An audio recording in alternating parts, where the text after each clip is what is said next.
Bonjour à tous, on est ici même Bastien Labo comme d'habitude et je suis avec notre député de La Réunion, Monsieur Joseph Rivière, député RN à La Réunion. Comment ça va, Monsieur Joseph? Jean-Claude, quand il vient ici, chez toi, chez les Réunionnais, chez nous, moi, il est toujours bien. Et le député Rassemblement National est fier de servir le peuple à l'Assemblée nationale, dans l'hémicycle, pardon, parce que beaucoup de sujets préoccupent les Réunionnais. Le pouvoir d'achat, la sécurité, l'immigration illégale, le développement économique de la Réunion, Bien l'agriculture. Bien sûr. Si on devait faire un petit bilan de ces un petit peu plus d'une année quand même, hein, que tu es député là, hein, RN ici à La Réunion, qu'est-ce que vous pourrez mettre en avant actuellement? Ce que je peux mettre en avant, c'est ma défense du pouvoir d'achat pour les Réunionnais.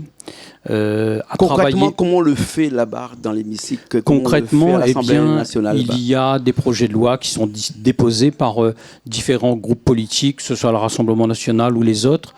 Eh bien, on discute des amendements dans le cadre de l'amélioration du pouvoir d'achat des Réunionnais, des taxes à enlever ou à mettre. Et puis, en commission, moi, je siège dans les affaires économiques. Il y a plusieurs commissions. Il y a les commissions des lois, commission des affaires économiques.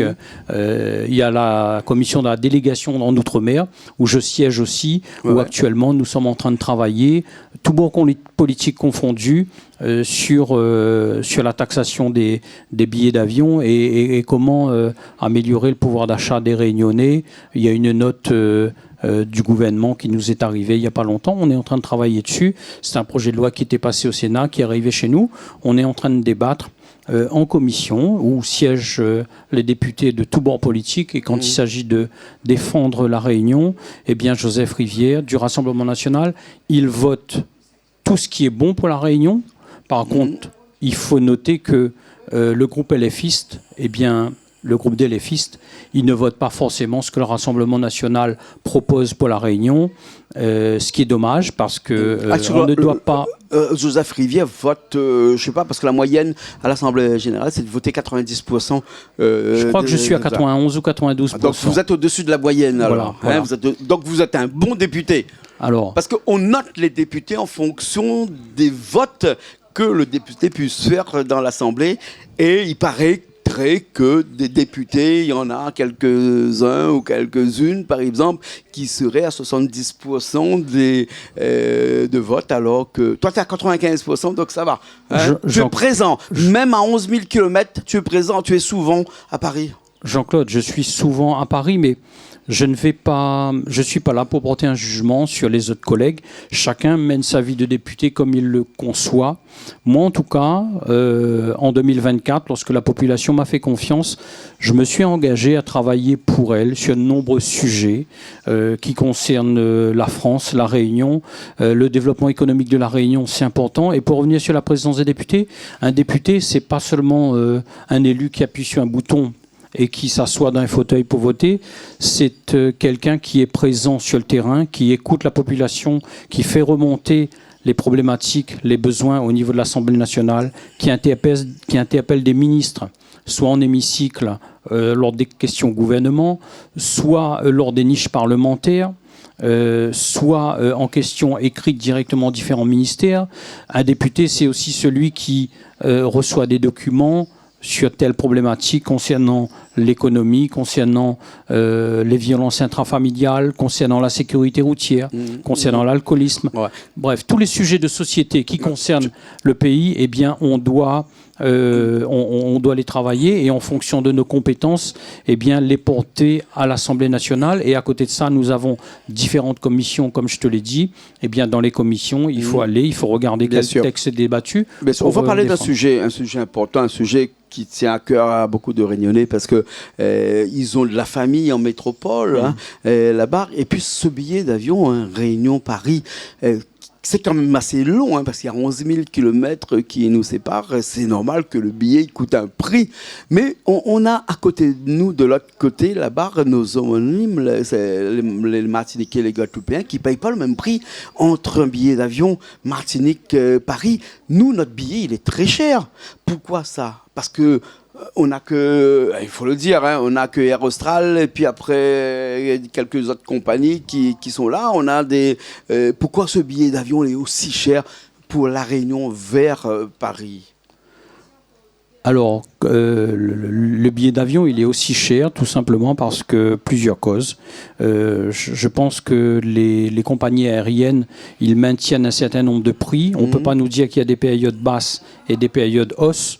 Quand on regarde, tout le temps, les avions sont Le billet plats. d'avion varie de 690 € à 2200, 2500 € le billet. Il y a quand même un différentiel entre les deux qui est énorme quand même. Eh bien, ça ne devrait pas exister parce que que tu prennes l'avion en janvier, en août, en septembre, le coût du kérosène, il est plus ou moins le même. Pareil. Le coût du personnel, il est plus ou moins le même. Le coût de l'amortissement de l'avion, il est tout à fait le même. C'est du lobbying. Donc, à un moment donné, quand un avion il a 250 ou 300 passagers, tu multiplies par 1500 ou 2000 €, eh bien, à un moment donné, je pense que, tout comme dans l'alimentaire, les distributeurs devraient travailler à baisser leurs marges et là je suis vigilant là-dessus. Il faudra à un moment donné faire baisser les marges, mais pour revenir sur le billet d'avion, eh bien oui, à un moment donné l'État devrait imposer un certain prix, un certain seuil de prix à ne pas dépasser pour les billets d'avion. Ça se passe comme ça sur la baguette de pain, parce que la baguette de pain est un prix qui est taxé, hein, on ne peut pas dépasser le prix de la baguette de pain qui est à 1 € la baguette de pain, mais le billet d'avion, c'est pas comme la baguette de pain. Je suis d'accord avec toi, c'est pas comme la baguette de pain. Mais l'État devrait mettre en place un plafond en disant qu'à un moment donné, il ne faut pas dépasser ce plafond-là. C'est exactement ça. Il faudrait avoir un prix plafond au-delà duquel les compagnies aériennes ne devraient pas dépasser pour être trop cher pour les Réunionnais, tout en restant dans leurs frais pour ne pas être en dessous de leur coût de revient. Bien sûr. C'est le prix psychologique qu'on devrait avoir pour les billets d'avion, parce qu'il n'est pas normal qu'un Réunionnais doive payer aussi cher pour aller en métropole, ou qu'un jeune qui fait des études en métropole doit payer aussi cher pour revenir dans la famille, se ressourcer pendant les périodes de juillet-août ou pendant le mois de décembre pour les fêtes du 20 décembre et pour les fêtes de Noël. Mais ce n'est pas normal qu'on paye aussi cher et il faut travailler à avoir un prix moyen qui soit raisonnable pour tout le monde et que le Réunionnais, il peut faire un prévisionnel. On parle là du Réunionnais moyen, parce qu'il y en a qui ont la DOM, qui ont des subventions, oui, mais etc. au-delà de ça... Le Réunionnais moyen, celui qui a un petit peu le cul entre deux chaises et qui ne sait pas est-ce qu'il est riche ou il est pauvre, lui, c'est pas lui. Hein, on l'appelle le Réunionnais moyen. Hein, comme le Français moyen, lui, il paye plein pot à chaque fois. Hein, et il n'arrive pas à comprendre comment ça se fait que lorsque lui travaille, les billets sont moins chers et lorsqu'il est en vacances, les billets sont hyper cher. Hein. Alors ça, ce sont les compagnies aériennes qui gèrent ça, mais moi je veux dire que nous sommes de vrais Français et nous méritons d'avoir une continuité territoriale digne de ce nom. Ce n'est pas normal qu'on doive payer autant pour aller rejoindre la mère patrie. Ce n'est pas normal. Donc à un moment donné, il faudra que l'État prennent une décision de travailler avec les compagnies aériennes. Ça pourrait être l'objet d'une proposition de loi. Cette situation-là se travaillera plutôt dans le cadre de l'élection présidentielle, parce que Jean-Claude, tu sais qu'actuellement il y a des débats budgétaires qui sont houleux et difficiles, que l'Assemblée nationale, personne n'a de majorité, enfin du moins que le gouvernement n'a pas de majorité et doit composer à chaque fois, mais ce sera l'année prochaine, lorsque le Rassemblement national sera en responsabilité à l'Élysée, que nous aurons une majorité à l'Assemblée nationale, que nous pourrons porter ce projet de dire, eh bien voilà, pour la Réunion, pour les départements d'outre-mer, il y a un prix au-dessus duquel les compagnies aériennes ne devraient pas partir. L'État n'a plus beaucoup de moyens, mais l'État doit trouver les moyens là où il y a. Arrêter d'augmenter les taxes et les impôts pour les Français et les Réunionnais. L'État devrait aller chercher de l'argent sur l'immigration illégale, sur l'argent que l'on donne aux pays tiers comme les Comores, comme la Palestine, comme l'Ukraine. On n'a pas donné cet argent. Notre contribution à l'Union européenne, il faut la baisser. Mais ça, il faudrait que Marine Le Pen ou Bardella soient au pouvoir. Lorsque Jordan Bardella ou Marine Le Pen seront au pouvoir, nous allons rapidement mettre en place ce système économique pour réduire les inégalités, d'accord, et pour faire en sorte que le pouvoir d'achat des Réunionnais augmente déjà sur la nourriture. Ce n'est pas normal qu'on paye nos yaourts, beaucoup plus cher qu'en métropole. Le lait, les produits laitiers, c'est plus cher. On doit pouvoir, dans le BQP, on doit pouvoir avoir des produits de qualité. Ouais. Le Réunionnais moyen, il n'a pas la vie chère, lui, hein, ici. Hein. Il n'a pas les 55% de vie chère, lui. Il n'a pas les 5% les 53% de vie chère. Mais si tu parles de ça, alors pour en finir ça, concernant le BQP, moi je suis pour et je suis en train de travailler à ce que dans le bouclier qualité-prix, on intègre un certain nombre de pièces automobiles, comme par exemple les pneus, les plaquettes de frein, les disques, les balais d'essuie-glace, l'huile, d'accord, pour un certain type de véhicule léger, bien entendu. On ne va pas étendre ça pour des camions, pour des gros véhicules, mais pour une citadine d'un Réunionnais, eh bien que le prix, pareil, il y a ce sont les situations de monopole à La Réunion. Justement, j'ai compris que le pouvoir d'achat était vraiment ta priorité. Là. Le pouvoir d'achat, c'est important. Pouvoir d'achat, c'est important parce que tant qu'on n'arrive pas à discuter avec les entreprises qui, elles, créent de l'emploi, qui donnent un salaire aux gens pour qu'ils puissent consommer, mais il faut quand même qu'à un moment donné, les Réunionnais ils puissent s'approprier un certain nombre de produits. On ne peut pas laisser les prix augmenter comme ça. Vous savez, les quincailleries, vous allez acheter un robinet aujourd'hui, un petit robinet d'eau pour mettre à l'extérieur dans la cour, vous allez le payer 9-10 euros. Il y a 3-4 ans de ça, vous le payez 3-4 euros. C'est pas normal. C'est pas normal. Et qu'est-ce qui fait ça? Ce sont les situations de monopole qui font ça. Donc à un moment donné, il faut que l'État mette le doigt là où ça fait mal et dire aux entreprises, d'accord, vous créez de l'emploi, il ne faut pas faire du chantage, mais il faut aussi que vous devez pouvoir vivre et créer de l'emploi, faire de la marge, l'entreprise est là pour gagner de l'argent, mais il faut aussi que les Réunionnais aient un pouvoir d'achat. D'accord, la solution, c'est le RN, d'après vous? Bah oui, vous l'avez pas. La solution, c'est le Rassemblement national. Je vais te dire pourquoi. Il faut une majorité, généralement, pour qu'on puisse aboutir à un certain nombre de choses. Parce que si on est tout seul, on peut rien faire. On pourrait discuter, c'est exactement comme on dirait chez nous, pisser dans un violon ou dans un arrosoir. Dès qu'on pisse en haut, ça repart en bas et ça aboutit pas. Il faut une majorité, mais une vraie majorité au RN pour que que Joseph Rivière puisse exprimer ses voix, puisse exprimer ses dires, ses condoléances et faire voter des lois éventuellement qui pourront nous aider pour notre pouvoir d'achat ici à La Réunion. Tout à fait. Il faut que, aujourd'hui, j'appartiens au groupe Rassemblement national. Nous sommes le groupe qui est le plus de députés à l'Assemblée nationale, sauf qu'effectivement, nous ne sommes pas en majorité. Donc, pour que la Réunion avance demain matin, il faut que Jordan Bardella ou Marine Le Pen arrivent au pouvoir et qu'à l'Assemblée nationale, nous ayons une majorité pour faire passer les lois. Non pas les nôtres, seulement les nôtres, mais celles qui sont bien pour la nation. Parce que nous ne sommes pas sectaires, nous sommes ouverts. Quand un parti politique propose une solution, eh bien on l'adapte. Maintenant, ce qui concerne la Réunion, il faut la tirer vers le haut. Il faut faire en sorte qu'à la Réunion, le coût du travail soit moins cher.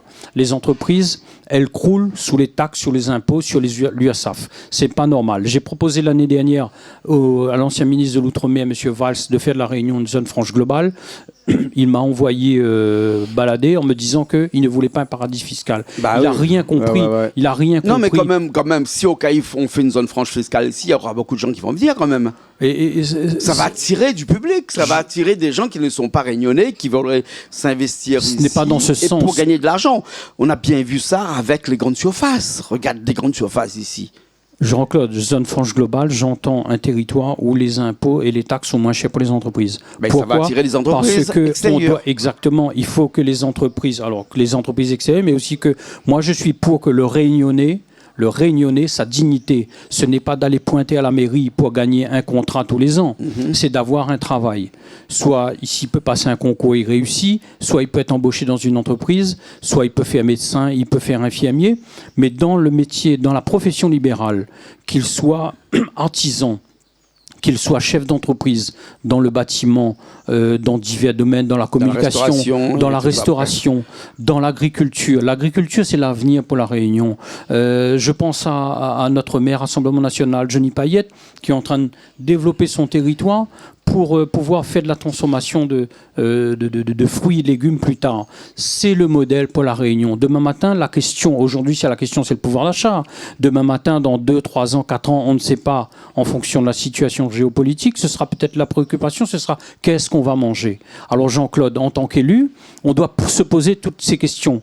les questions de l'immigration, les questions du pouvoir d'achat, les questions du développement économique, les questions du bien vivre ensemble, de la paix, du climat social, et Bien aussi sûr. la question de ce qu'on va manger demain. Exactement. Et quand on voit des terres en friche, quand on voit des jeunes qui ont envie de se lancer dans l'agriculture ou dans l'élevage, et qui ne peuvent pas le faire parce qu'il y a trop de normes, il y a trop de contraintes administratives, et que l'État ne suit pas suffisamment, je ne dis pas, l'État fait un effort, l'Union européenne pareil, mais ce n'est pas suffisant. Il faut rendre vraiment ces métiers-là attractifs pour que nos jeunes aient envie de se lancer, de reprendre une activité agricole, l'entreprise des parents. Combien de parents, de familles qui avaient des entreprises et les enfants ne veulent pas le reprendre parce que eh bien, c'était rentable, fut un temps, ce n'est plus aujourd'hui. Donc ce sont tous ces sujets-là qui préoccupent l'élu que je suis. Et crois-moi Jean-Claude, il y a matière à faire. Les journées ne sont pas suffisamment longues pour travailler sur ces sujets. Mais bien sûr, quand on sera en responsabilité, on le fera et on amènera tout ça encore plus loin. Bien sûr, un élu qui n'est pas un élu de proximité, puisque là, on est dans les municipales là, actuellement. Là, et beaucoup de gens ne comprennent pas encore les fonctions d'un député. Ils se disent, ouais, moi j'ai voté pour un député, mais qu'est-ce qu'il fait ce député-là? Parce que le travail d'un député ne se voit pas. Le travail d'un maire se voit.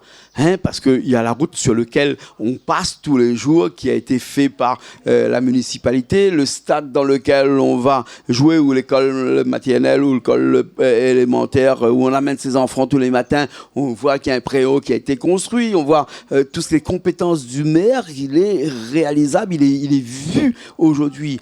Les compétences et ce que fait un député, ça se voit pas. Ça se voit pas. C'est pour ça que les députés, que ce soit chez nous à La Réunion, même en France d'ailleurs, vous êtes un petit peu vu comme quelqu'un où on a voté pour vous, certes, mais après, on ne voit plus. Vous n'existez plus. Alors que vous travaillez d'ailleurs, sauf le travail que vous faites n'est pas visible sur la population qui vous a mis en place. Notre travail, il est moins visible que celui du maire, bien entendu, parce que tu as expliqué qu'un maire, ce sont des actions, ce sont des bâtiments, des routes qui seront faites, des aires de jeu qui seront faites, un environnement qui sera amélioré, enfin tous ces sujets qui concernent la proximité d'une commune. Le député, il est là pour voter des lois à l'Assemblée nationale. Le député, il représente le peuple. Le député, il est là pour donner l'orientation au gouvernement, pour contrôler l'action du gouvernement et de dire au gouvernement, attention, si vous votez cette loi, c'est pas bon pour la population. Attention, dans ma circonscription, il y a tel ou tel problème. Dans ma circonscription, il y a des entreprises qui risquent de fermer parce que les conditions de marché ne sont pas réunies, parce qu'il y a trop de taxes, parce qu'il y a trop d'impôts. Attention, dans ma circonscription, il y a des agriculteurs qui se plaignent de telle ou telle norme. Attention, dans ma circonscription, il y a des risques de maladies qui vont se propager si vous ne mettez pas des barrières pour protéger la population. Je parle au Mpox. Ça ne va pas arriver. Le député, c'est la bouée de sauvetage de la population face au gouvernement. C'est lui qui va représenter le peuple et qui va dire au gouvernement, ça c'est bon pour le peuple, ça c'est pas bon. C'est ça le travail du député, et c'est de dire, voilà, vos impôts sont trop chers, à un moment donné, il faudra baisser les impôts. C'est pas le député directement, mais il fera pression sur, un fonctionnaire, il a un souci avec l'administration, son dernier rempart, c'est le député.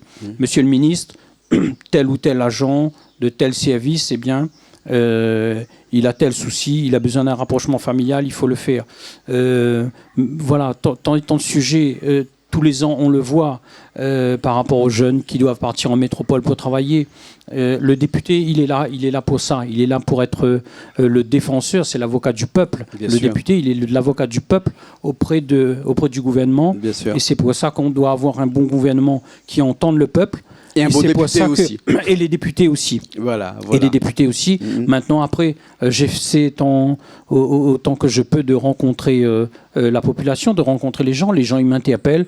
Ils m'interpellent par voie de messagerie électronique. Ils m'interpellent sur Facebook. Ils m'interpellent dans la rue. Donc, je suis à la disposition de tout le monde. constamment, il n'y a pas de mouvement il n'y a pas de vacances, il n'y a pas de mouvement de grève, il y a pas tout ça pour le député. Le député, il est là constamment. Quelquefois, tu sais, quand je fais quelques courses, eh bien, où je suis au marché, les gens m'interpellent, monsieur le député, excusez-moi de déranger. Je dis aux gens, non, ou dérange pas moi.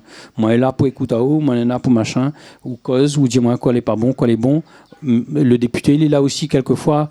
Les gens interpellent le député sur un problème de logement. Et bien là, le député va dire, écoutez, voilà le circuit, faites votre demande, faites votre dossier, votre numéro unique, allez voir les bailleurs sociaux, allez voir le CCAS de votre commune. Et si vous avez besoin d'un courrier d'appui, le député va le faire. Mais voilà la démarche. Le député, il est là pour accompagner la population. Le député, il reçoit aussi la population. Le député, il va aussi à la rencontre des entreprises. Souvent, les entreprises, les organisations professionnelles, eh bien, nous m'interpellent sur des difficultés qu'ils ont. Et bien là, récemment, hier encore, j'étais avec des remiers parce que il y a une loi qui veut taxer davantage le rhum de la Réunion et pas le rhum d'ailleurs. Ça va discréditer la filière rhum, la filière canne à sucre, et ça va faire en sorte que les gens sont tentés d'aller consommer du whisky plus que le rhum. Et moi, je dis sur ce problème... Même si l'abus d'alcool est dangereux pour la santé, l'abus d'alcool est dangereux pour la santé à consommer avec modération, mais à côté de ça, l'addiction à l'alcool et toutes les addictions, il faut aller chercher les causes. C'est pas en augmentant. Si on augmente la bouteille d'alcool produite à la Réunion de Rome, eh bien, la personne qui est habituée de boire, elle va continuer à boire, elle ne va pas manger à côté. Bien sûr. Aller envoyer les acteurs sociaux, les rencontrer. Pourquoi tu bois ?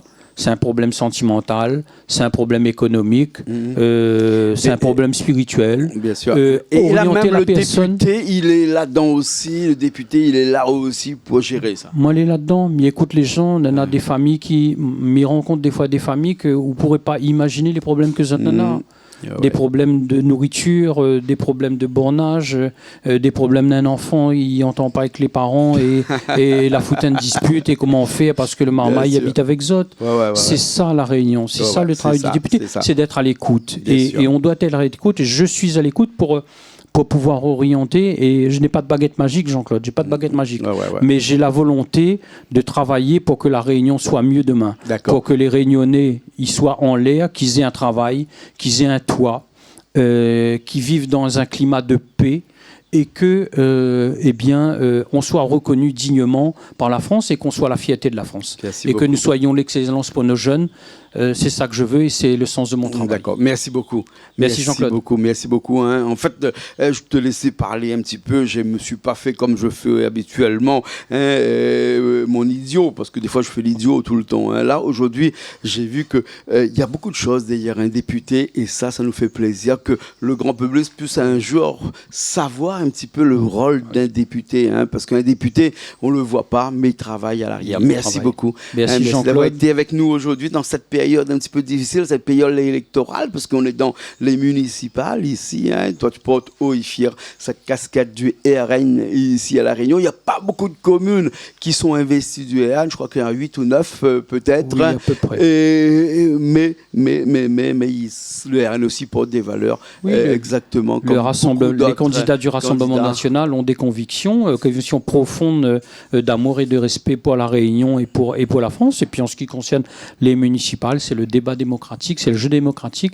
C'est chacun à se dire, eh bien, dans ma commune, il veut plus ça, il veut moins de ça. C'est chacun qui connaît ce qui se passe dans sa commune et chacun agit en son âme et conscience. Bien sûr, et même si ces élections sont des élections de plus de proximité, c'est-à-dire qu'on vote généralement pour une personne et qu'on ne regarde pas beaucoup l'étiquette, mais quelquefois l'étiquette compte et qu'il faut en faire aussi avec. Merci beaucoup. Ça fait un tout. Merci Jean-Claude. Joseph Rivière qui était avec nous, député RN, ici même à l'île de La Réunion. Au revoir. Merci beaucoup Richard qui était à la technique. Nous on se retrouve très prochainement dans d'autres émissions politiques sur Canal Austral.